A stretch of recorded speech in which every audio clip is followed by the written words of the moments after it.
The best ways to get rid of anger, 4 simple steps. My name is Amber. I'm a therapist, art therapist, expressive artist, and I'm somebody who has struggled with her own anger in her life. I was raised in a family where anger was just a part of the household, that we kind of walked on eggshells around my dad's anger.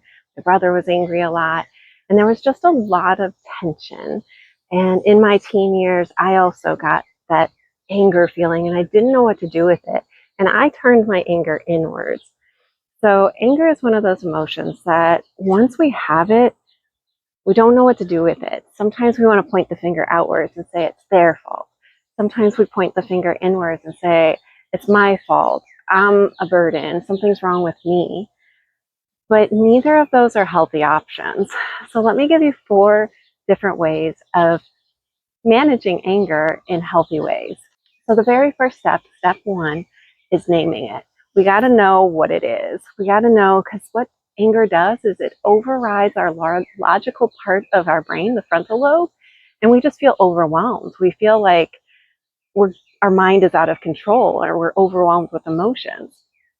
So if we can name it, that we are angry, maybe angry at something being unfair, angry at something reminding us of that we don't have power, angry that we can't do something that we want to do.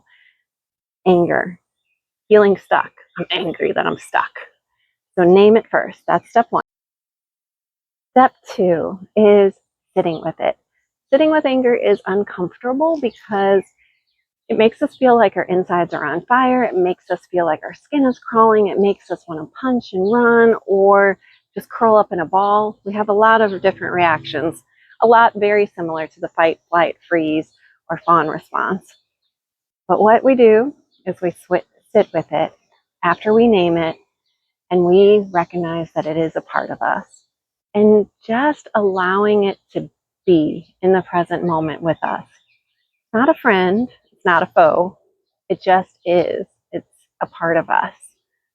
Oftentimes we want to push our anger away, push it on somebody else, push it back at us, push it away from our body. But really the anger is inside of us, and that's what we really have to learn how to express and get out of us. So that leads me into step 3, is learning healthy ways to express anger.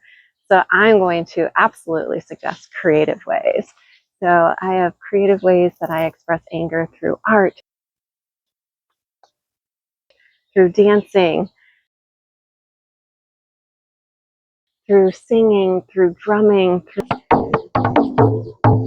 through any way that my body can move and create something out of my anger. Poetry, angry writing, whatever it is, learning how to express it without hurting other people. The idea is to let the anger move through us and out through our body. That we're sitting with it, we're recognizing it, we're naming it, we're aware that it is a part of us, but we're letting it move through us in an expressive and creative way. Having that meaning attached to it, having the creative expression as a tool to help move the anger through us is so powerful. Oh my goodness, it's so powerful. Step 4 is to recognize the transformation, to take note after you have drawn something or written something, reread it, look at it again. If you want to dance and record yourself, look at it, witness that anger, and transform it into a learning. Transform it into, okay, I think I got triggered because that reminded me of this other thing from my past, and I want to do this instead.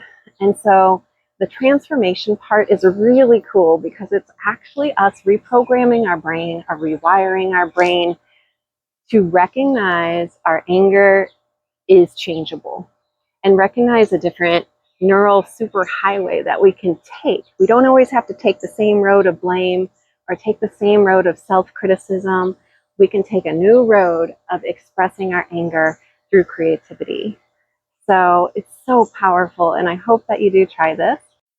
Once again, I'm a therapist. I'm also an author. And if you are interested in some fun, creative ways to process through emotions to improve your mental health, I have a free workbook available called Creative Possibilities Workbook that is available through a download in the link below.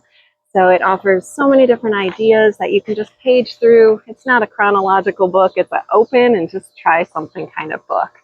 And so, or scroll through if it's the digital copy, scroll through and just try something. I'm a true believer that creativity can help us change our minds, change our bodies, change our hearts, and it truly does affect our soul in a positive way. So thank you so much for listening, and peace.